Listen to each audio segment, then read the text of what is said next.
Hello. I'm poised to re-enter the theatre world, and I must say I'm very excited about the idea of doing pantomime this winter.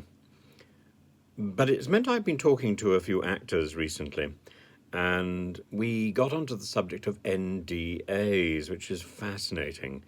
Now, having come out of education, I know all about NDAs, unfortunately, and it's really important that one realizes with an NDA, one of these gagging orders, effectively, you can't be stopped from reporting a crime. You can't be stopped from discussing a crime, and you can't have your own intellectual property removed. So those three things are important, and the prevalence of NDAs goes along with the increased incidence of bullying in the workplace, not only by colleagues, let's say, but also by superiors. And it's becoming a jungle of nastiness, and it's becoming deeply litigious. We need to change we need to reset the balance, we need to reset the system so that the system is altogether nicer. I don't know how that's possible at the moment because our political mentors and leaders are themselves so imbued and mired in dirt, imbued with, mired in.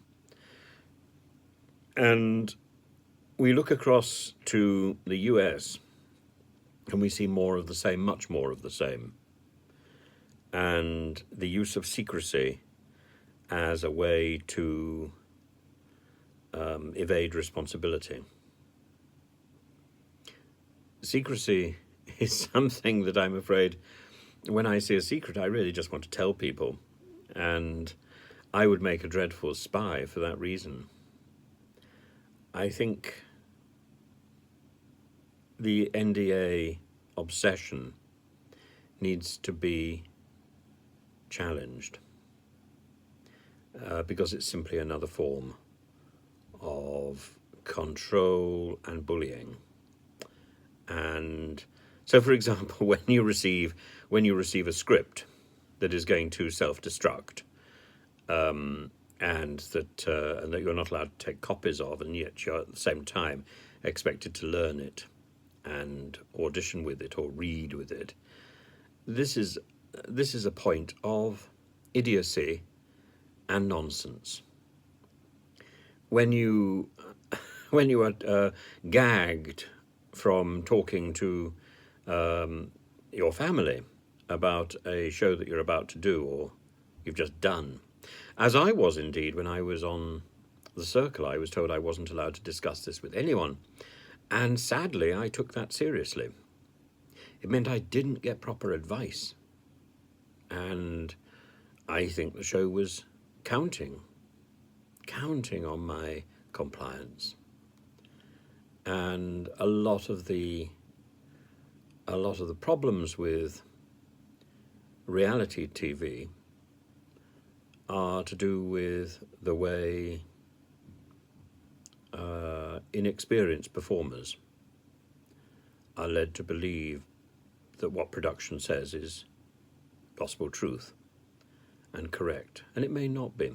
And production itself may not be entirely aware of what is correct and what is incorrect. It's not necessarily their fault. The problem is we are entering a time when control rather than quality, when control rather than talent, when control rather than entertainment is important. And control is just pitiful, really. We want to be entertained by wonder and by people who have practiced a talent, practiced a skill that we can only sit back and admire. And our present systems are suppressing talent and suppressing skill and suppressing originality and rewarding compliance. Compliance is dull.